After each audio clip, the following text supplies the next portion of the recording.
इस बीच बीजेपी सनातन के अपमान को बड़ा मुद्दा बनाने की तैयारी कर रही है। सोमवार को बीजेपी इस मुद्दे पर संसद में जोरदार हंगामा कर सकती है। तो ये तस्वीर जो आप इस वक्त अपने टेलीविजन स्क्रीन पर देख रहे हैं, ये तस्वीर राहुल गांधी के लिए, पप्पू यादव के लिए, अवधेश प्रसाद के लिए बड़ी भारी पड़ने वाली है। पप्पू यादव, राहुल गांधी और अवधेश प्रसाद के खिलाफ नई दिल्ली के संसद मार्ग थाने में शिकायत दर्ज की गई है, लेकिन वाराणसी में उनके खिलाफ एफआईआर दर्ज हो चुकी है।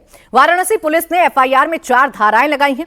एफआईआर में जो धाराएं लगाई गई हैं उनमें बीएनएस की धारा 196, 299, 302 और 3-5 शामिल है। बीएनएस की धारा 196 धर्म के आधार पर लोगों के बीच वैमनस्य पैदा करने से जुड़ी है, जबकि धारा 299 का संबंध विद्वेषपूर्ण कार्य के जरिए किसी की धार्मिक भावनाओं को ठेस पहुंचाने से है। इसी तरह बीएनएस की धारा में किसी की धार्मिक भावनाओं को ठेस पहुंचाने का प्रावधान है। बासुरी स्वराज ने कहा है कि संसद भवन परिसर में ड्रामा कर सनातन संस्कृति का अपमान किया गया है।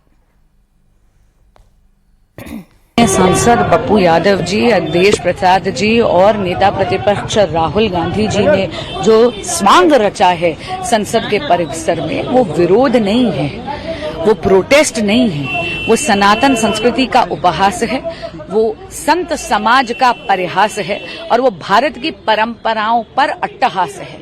और इसीलिए हम आज एफआईआर की मांग दर्ज करने की मांग लेकर यहाँ पर पुलिस थाने आए हैं और हमने शीघ्र अतिशीघ्र इस मामले की जांच की रिक्वेस्ट भी करी है। देखिए, लोकतंत्र में प्रोटेस्ट करना आपका अधिकार है, लेकिन किसी भी वर्ग की इस प्रकार आस्था पर आघात करना ये आपके अधिकार क्षेत्र में नहीं है।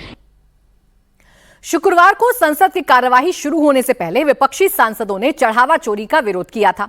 इस दौरान पप्पू यादव भगवा ड्रेस में दान की पेटी लेकर बैठ गए थे। राहुल गांधी समेत कई सांसदों ने दान की पेटी में चंदा चढ़ाया और पप्पू यादव इसे डोनेशन बॉक्स की जगह अपनी पॉकेट में रखते गए। अब बीजेपी और साधु संतों ने इसे बड़ा मुद्दा बना दिया है। पप्पू यादव के भगवा ड्रेस में चोरी करने पर सवाल उठा है, लेकिन पप्पू यादव का कहना है कि उन्होंने सनातन का अपमान नहीं किया, उन्होंने राम मंदिर का चढ़ावा चोरी करने वालों को बेनकाब किया है। मतलब सनातन और मंदिर के सारे पैसे को, लुटेरे को उजागर करना और उसके खिलाफ लड़ना गलत है। मंदिर की रक्षा करना गलत है, मंदिर के पैसे की रक्षा करना गलत है। देश के 100 करोड़ का जो आस्था है मंदिर के प्रति, उसकी रक्षा करना गलत है। हनुमान जी को नचाना सही है, गुड्डी में राम को उड़ाना सही है। तो प्रधानमंत्री जी मुंह नहीं खोल रहे हैं, उसके खिलाफ लड़ने की, और लड़ेंगे। जितना भी विरोध और गोली खाना पड़ेगा खाएंगे। जितना भी बीजेपी के लोगों को जहां जाके सना देना हो दो, हमें उसकी कोई चिंता नहीं।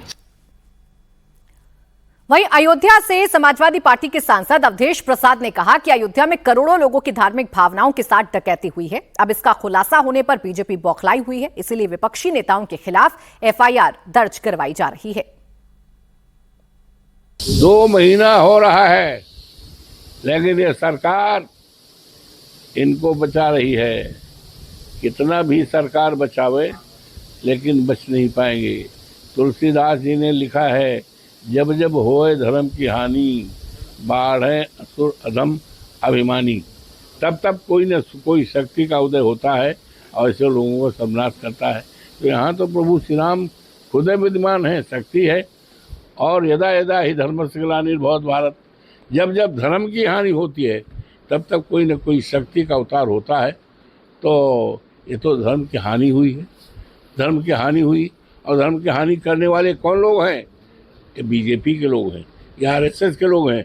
तो जब ये मामला आज देश के करोड़ों लोगों के जमान पे है, भले सरकार माफ़ कर दे, लेकिन ये भगवान इनको माफ़ नहीं कर दे।